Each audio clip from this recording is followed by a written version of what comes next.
has been very busy. We get requests to have these lights play on Zoom meetings all the time as part of conferences and part of different events that are happening around the globe. And it's been every week. I sit down here and I set up peace lights running on the TV. I have a couple iPads and my phone, and we point it towards the screen, and we join in on Zoom meetings. And one of the tiles in the Zoom meeting is always peace lights playing. And people on whatever Zoom meeting that is are told that there is a symbolism behind what they're seeing. They're seeing colors that represent the different cultures in the world. And the motion represents how those cultures interact and work together to achieve harmony and peace and good energy. So they get this kind of feeling of inclusion in a much broader global peace light story. And you know, one of the elements that is interesting about peace lights is that wherever peace lights plays around the world, people are encouraged to project their own thoughts and intents for peace into the lights. And in that way, you have this collective energy that people seem to be resonating with in all the meetings and all the meditations and all the yoga sessions and even a recent wedding. You know, there's a lot of propagation of the lights since this whole pandemic has started, for sure. So that's the peace lights part of it. And as far as the project peace lights go, now from these journeys of peace lights and getting invited to all of the events that peace lights has been invited to over the years, we have gotten turned on to the diaspora. What's that? So the journey has kind of led us to relationships with groups like the African Immigrants Commission, where Peace Lights was invited to play. And now we've been playing it, bringing Peace Lights to African Immigrants Commission of New York and Connecticut meetings for the last 3-4 years. And I have to compliment you on the African Heritage Month thing you had last weekend. It was a great session in the park in the Bronx there. And it always is. It's always a fun event, always great people, always good performances, and good to see everybody. So Peace Lights kind of is propagating, and therefore the efforts that spawned out of Peace Lights are propagating as well. And that's something that I definitely want to try and update you if that's okay. Very good, very good, very good, P. You know, one thing, you know, I love, you know, that you do in our community, you know, you push, you know, no matter where you're from on the continent, no matter where you're from, you know, part of the world. One good thing that one player, you know, one voice love, the voice of the African Immigrant Commission of New York and Connecticut. You know, we love the fact that, you know, you just there. It doesn't matter, you know, which part of the world you're from, and that's the kind of thing, you know. I think that's why we the African around the continent relate to you so well, because I mean your view, you know, on individuals as a whole, you know, is so different, you know, and we felt that from you, and that's one of the reasons why we thought it wise that we gave you all the support, you know, to push this vision, you know, forward. But let me ask you a question, P. So I know you came out of the African Immigrant Commission of New York and Connecticut. You know, you had a program. So what was the view of that program that day? Thank you. The view of the program that you had last week? That's right. I thought that was fantastic. You know, first of all, it was socially responsible. So you had the seats all scattered out in a socially distant and responsible manner. And we had beautiful day. We had a beautiful weather day. So we got there nice and early, and there was a good energy around those who were setting up, and lots of people helping everybody else. I know I had help in setting up the Peace Lights poster around a tree, and in getting the TVs up and down and back, and you and I carried some things together. So it was great. And what I always am impressed with at these meetings is that people come, and you could tell that they're coming from different countries just by the dress and the languages and so on. But everybody knows each other, and everybody is connected through this network that the African Immigrants Commission has set up and has kind of lived inside for the last number of years. I don't know how, I don't even know how old the African Immigrants Commission is, but I can sense all of the family, you know, no matter where it is from Africa. And now I've been to enough of these events that I have friends from, turns out, all of these countries, and it's just like one big family. And there is a great sense of camaraderie, and a lot of heritage that I did feel. You know, the different types of music, the different types of dance, different occasions have different foods. There was no food at this event because of the virus and everything, but it's always a great experience. And I very much enjoyed the music that you brought to the experience as well. I hope you're going to play some of that tonight. Unfortunately, we don't have that music, but I have other African music. I will be playing the city tonight. You know, like I said, Brother P. You know, I don't know. You are an awesome person, and I believe that's the reason why, you know, the peace light is growing so fast, because of the kind of you know, person you are. You know, I remember a few months back, you know, it could be 8 or 9 months, I'm not too sure. I'm just speaking based on the approximate, you know, number. But I know you invited all to Manhattan, where we had an awesome time. You know, I represented in that meeting, and I just saw the way you was kind of presenting, you know, and I saw your heart, you know, and your presentation was so well, you know, I mean, and I could see the audience, you know, your audience just felt who you are, because you were trying to go back to history, you know, to bring, you know, some very important history out, and those are some of the things I really, you know, enjoy about UOP, you know, and you know, just let me tell my audience, you know, because I got a very big network. I just want to make sure that the message reach out. You know, Peter he's an awesome person, you know. I mean, the way he receive you, you know, he don't see what you call color.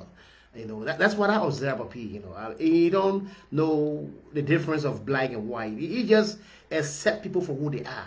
You know, I want to let you know that this founder of this, you know, big organization, folks, you know, he is just an awesome person. You know, I felt that. You know, I felt that. You know, as a man of color, when he invited me to go, you know, the way he received me, and that's the difference about P, you know. So I just want to say on his media audience that, yeah, that's the kind of person that's speaking to you tonight, you know.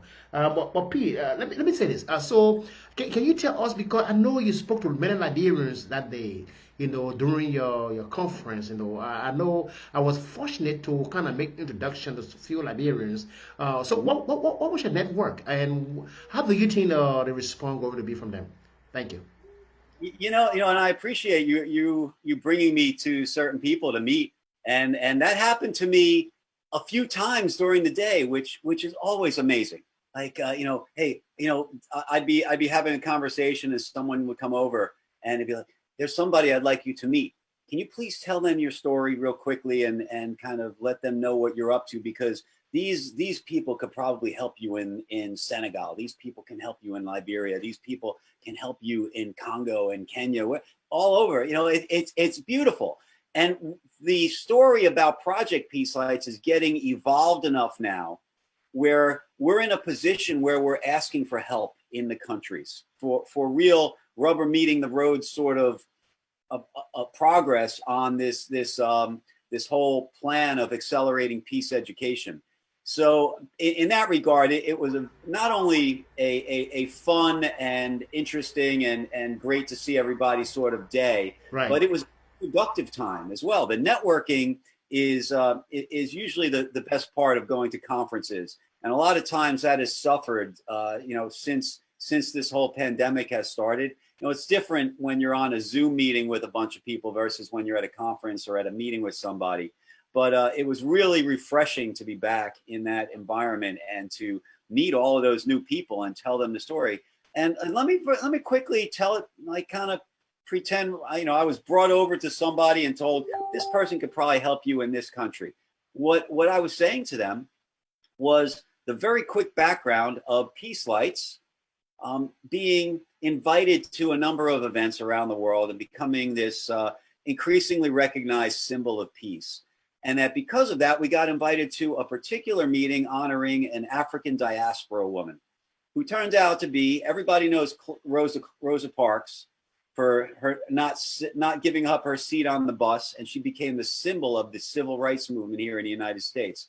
But before there was Rosa Parks, 9 months before, a 15-year-old girl got arrested, and it was her arrest that really woke up the parties that were planning the civil rights movement. And they decided that they would not use this 15-year-old girl as the symbol, but train and prepare for a more concerted effort to gain the minds and hearts of America to turn over some of these laws that were keeping African Americans, down, and the systemic racism that was going on. So they employed Rosa Parks and her skills and her energy to be the symbol. But it was Claudette Colvin's lawsuit that went up to the Supreme Court that changed the law. And a couple of years later, she was still getting death threats as a 17-year-old. She couldn't get a job. She then had a little kid. So she moved to the Bronx, which is where I met her, because the New York Peace Coalition was going to honor her and they wanted peace lights to play. So I spoke about this woman's contribution and specifically said that by having the impact on the people that were planning the civil rights movement and the various aspects of the civil rights movement, she really played a part that woke them up and accelerated the timeline towards the justice that eventually was given in the amendment to the Constitution that made everything, made the desegregation go away, and essentially lowering the death rate of blacks in the United States, right? So by saying that, I said, if she accelerated the change in deaths per day, that means she pushed that curve to the left, and there are people no longer under the curve. They're literally lives saved. So after that meeting, after speaking at the Bronx Public Library about Claudette Colvin's righteous contribution to the civil rights movement here in the United States, someone came up to me and said, would you mind telling that same version of that story to the ambassador from the African Union to the United Nations? And sure enough, not many weeks later, I was walking into the African Union to meet with the ambassador, His Excellency Adonia Ayabari from Uganda, one of the two ambassadors from the African Union. Now, 55 nations, 1.3 billion people. This was pretty amazing stuff. I'm just a guy from New Jersey who was kind of along for this ride. Well, it turns out that, after the conversation, he invited me to review a document and kind of provide an outsider perspective. He says, I don't meet with people like you very often. And, it's true. I look back and in my five or so years with Peace Lights, since this all has started, I've been the only white guy in the group 3 times. And last weekend was one of them. There was nobody else that was white last weekend. And, like you said before, wow, no feeling of anything, it was all family, it so was incredible. It always is, that's the way I was raised to, so it's nothing new, but I find it interesting, usually there's a couple other people and they look a lot more, or many times they look less kind of used to being in these great environments, So anyway, he said, I don't meet with people like you very often. And, I'd wonder if you give me an outsider perspective on this document. It turned out that the document was Agenda 2063, the 50-year plan for the African Union. So, what an honor to be able to review something like that and provide feedback. And my feedback was that it was a beautiful document, and it is. I'd encourage anyone, all your readers, to take a look, if you haven't already, and look at the 7 aspirations in Agenda 2063. Goes from 2013 to 2063, right? The 4th aspiration is a peaceful and secure Africa.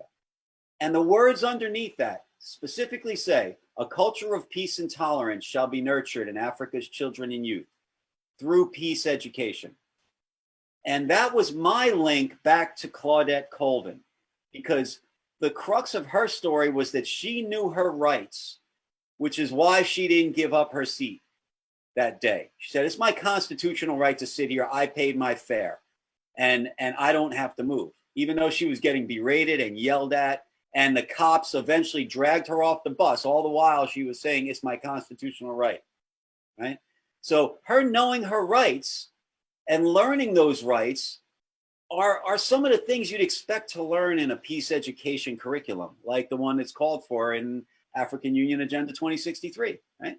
And it turns out that as I continued to review that document, I found zero other reference to peace education. And that stuck out at me. And I mentioned that when I got together with the ambassador again. I said, you know, beautiful document, but here's this big hole that I think, you know, arguably is one of the most important facets of this whole plan, because you got to start to inculcate these values and knowledge about peace and religions and inner peace and media influences and all this other stuff. You got to start that super young.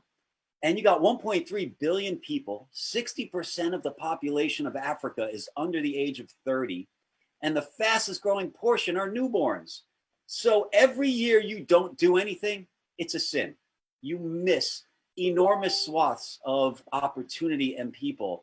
And it just will not support the vision of Agenda 2063 in as powerful a way. So the response to me, and I thought that was going to be it. It's like, hey, here's my input. Do something about this, right? That was going to be my karmic contribution to Africa. Right. And he acknowledged that. He said, you know, there were reasons, you know, that the lack of a solid definition of peace education is a problem. And they didn't know how to get around that, and they didn't have time to get around it. And quite honestly, they might have had some countries or representatives that weren't going to be too supportive if they wanted to put too much meat on the peace education part of Agenda 2063. So they made a strategic decision to take what is still historically notable, an agreement of 54 nations to do something. And I know now the African Union is 55, but there were some political reasons. Morocco was out and then in. So anyway, it's 55 today with Agenda 2063.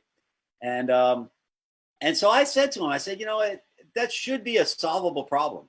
You know, define it, you know, get a group of people and define it, right? And then figure it out. The point is that if you don't do anything, you're not going to see it till some point in the distant future. Right. And likely that won't be until after the United Nations Global Sustainable Development Goals hit in 2030, right? So if Africa has their act together and organizes and has leadership to particularly go after this, which nothing is happening today, it seems, right? You won't have peace education defined and a curriculum developed probably till 2035 or something, right? And it seems to me that timeline can be pulled up dramatically, like maybe by a decade. And Claudette Colvin's story teaches us that accelerating that timeline literally saves lives. So that became this discussion between me and the ambassador. And he said, you know, it's no one's ever brought this thinking to this point, but it's not the charter of the African Union to go out and do this, which he's correct, right? But he said to me, we would love to partner with partners who could help facilitate this process. And so, you know, that kind of one thing led to another, and I kept pushing on this rope and meeting new people and getting different ideas on how to handle this. And here we are today with a concerted plan to go ahead and convene a curriculum development working group for peace education with delegates, 2 delegates from every country, 110 people, plus other people who should and who should be invited to this conference, UNESCO people, Youth for Human Rights people, different groups around the world that have a vested interest and stake in peace education, or a contribution to be made to the topic of peace education that this working group should hear. So it's like having a conference. Actually, it's having 3 conferences for, call it 200, 250 people, right? 3 different conferences, about 8 or 9 months apart in 3 different parts of Africa, nominally South Africa, Morocco, and Addis Ababa. right? Over 24 to 36 months. And this professional group of working educators will do their trade. They will define and then develop the curriculum for primary and secondary in this time. And it will be melded with and intertwined with necessarily the inputs of the tribes from around Africa. And that was another thing the ambassador told me. It's like, Peter, you know, the ability to convene a working group to do the actual development of the curriculum is one thing. But in Africa, the other challenge that anybody would have would be that you can't take a curriculum and expect to be able to drive it down into the tribes. Right. Unless the tribes are actively involved in some sort of way, meaningful way, this thing will fail. So I was like, all right, having 3 conferences for a call of 250 people. I modeled that. This guy who has chaired Pan-African curriculum development working groups has given me his financial models. I scaled them up to what we were talking about $4.5 million US dollars. And it's not a lot, a drop in the bucket. I mean, come on, that's like nothing. So when he said to me that we had to visit all the tribes or somehow figure out a way to involve all the tribes, again, I'm just a guy from New Jersey. What do I know about the tribes of Africa, right? But that's where this networking and talking to people and now by the time I started thinking about this, I already had bunches of friends from all different countries, many because of the African Immigrants Commission, many because of people I've met and interfaced with at the United Nations, various other events, and so on. And so a plan kind of came together to visit each tribe in every country and host days of discussion on peace education. And that's where the most exciting progress has been made in the last 6 months during this pandemic. Since we're not going out and having the meetings and so on, I've been able to get a number of partnerships established in different countries, and very happy to say Liberia is one of them, to start collecting the data on the tribes in each country. And the contacts, the women's and the children's coordinators who would help set up these days of discussions to open up the communications between the tribes and the curriculum development working group. So we are the furthest along with Nigeria, most populous country with the most number of tribes, it turns out. But we also, like I mentioned, Liberia, Ghana, Sierra Leone, Kenya, Uganda. We have stuff going on in South Africa. I mean, it's just starting to propagate. Gambia, it's, and of course Nigeria. Now in Nigeria, there are 7 educators, people like related to the field of education, who have been helping to pull together these plans. And initially, what's very interesting about it is I just visited. Okay, we'll have 1 day of discussion at every tribe, but that's not really practical. It turns out. There is 371 tribes in Nigeria.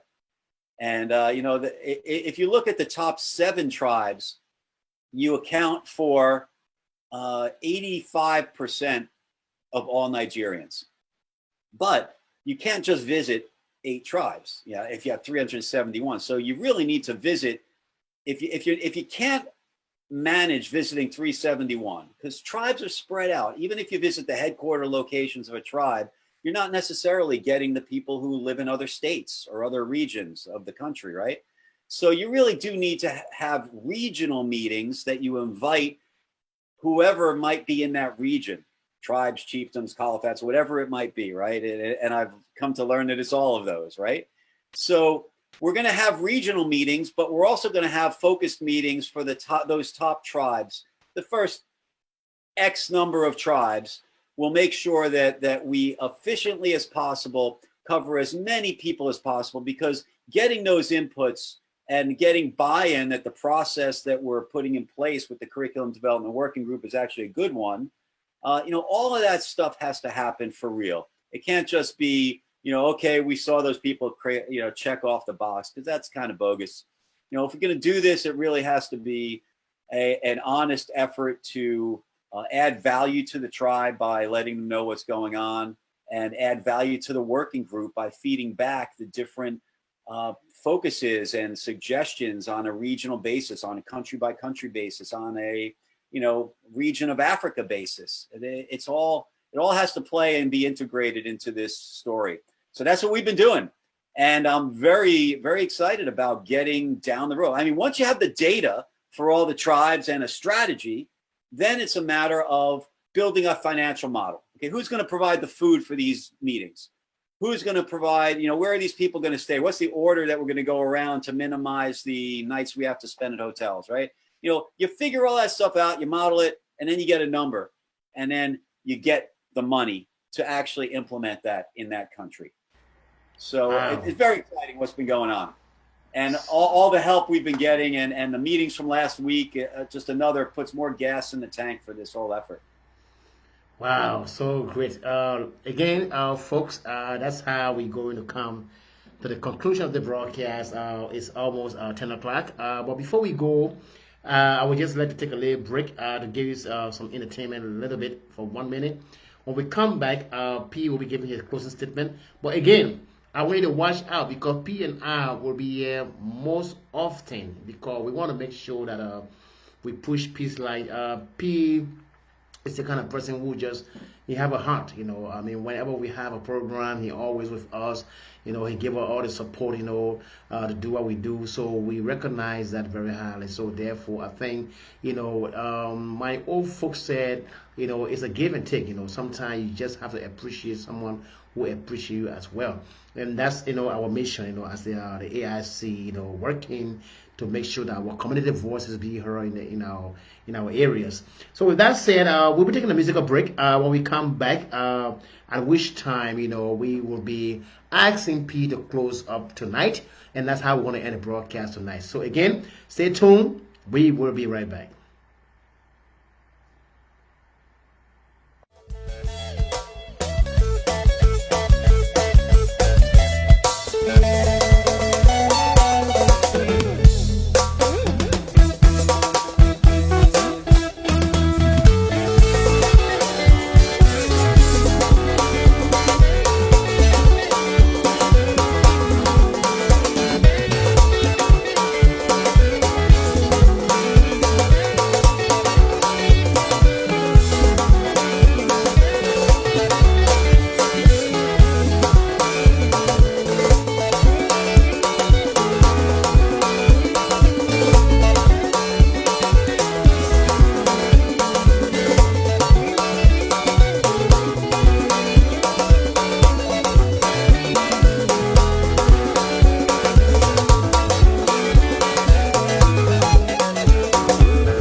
Again, you reach one play one voice.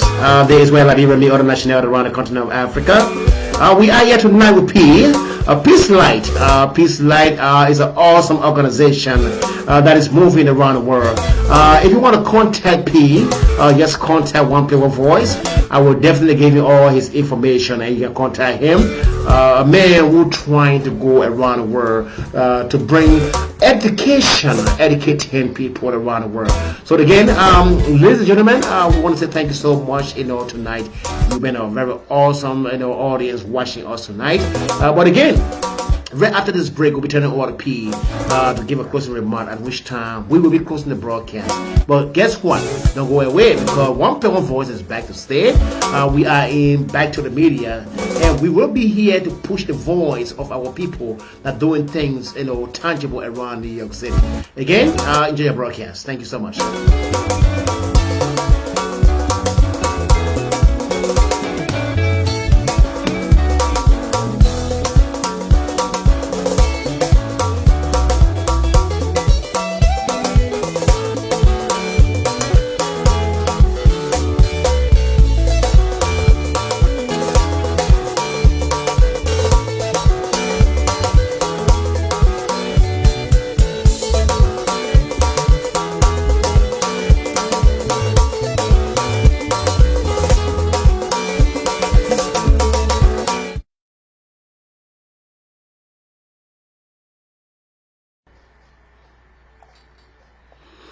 Again, we say welcome to One Play One Voice. There is where Liberia and the other nationalities around the continent of Africa to promote nothing but peace, love, and unity. Bring it back our African tradition through the USA. Let's unite. It's all about African connection. We are connecting.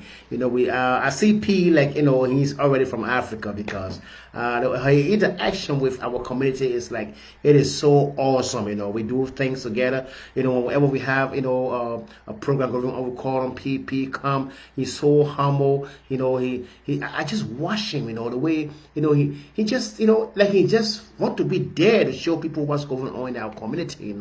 I recall the last program we had. Our second year having a very big program in New York City. As the AIC, the African Immigrant Commission of New York and Connecticut. P was just there. He took his TV, said, let's do this. Some people will complain, we couldn't find a location. P and I, we stood and I was looking all around. I got a little bit frustrated, but he just, keep encouraging me, like, we got this, we're going to find a place, I don't know, just the kind of way he do things is so different, and I want to be here to tell you, man, P is a great guy. So again, audience, don't worry. We're going to have P here all the time to speak to you. But tonight, let's give you a chance to do a closing remark, and right after the closing remark, we will be ending the broadcast. Thank you so much, P. P is all yours. Thank you again, and thank you, people of Liberia and all of Africa. So, just my closing remarks would be to, wherever you can, try and incorporate peace lights. Recognize the lights, bring them into your home, like them on Facebook, and they really do have a good feeling, a good energy, and they represent the sort of things that Africa is aspiring to, peace, and to be involved with Onplaceonevoice-TV is a real honor as well, because aligning with peaceful birds of a feather in Africa is kind of what this is all about, all around the world, and this is so natural that we're working together. And I'm looking forward to keeping you apprised on what's happening, and hopefully to kind of continue to accelerate the efforts in Liberia. This has been a great learning experience for me, and I'm looking forward to it. So thank you very much. Thank you, everybody, and we'll see you soon. Wow, that was awesome, P. It's so great to have you in the studio tonight. And audience, I want to let you know that we also going to have the YouTube link. So P might also be sharing with you the YouTube as well. And that's how we do it at One Play One Voice. We just don't speak to our client, we don't speak to our people, but we also make sure we convert that's Facebook link to YouTube, and you have the link to your disposal in a real time. So again, watch out for the YouTube link. P going to share this video with you, and you're going to year after year. But again, thank you so much, ladies and gentlemen. P, I want to say thank you so much for the great show, and I want you to have a great night, and we will be contacting you very soon. Thank you so much. Looking forward to it. Bye-bye. Thank you.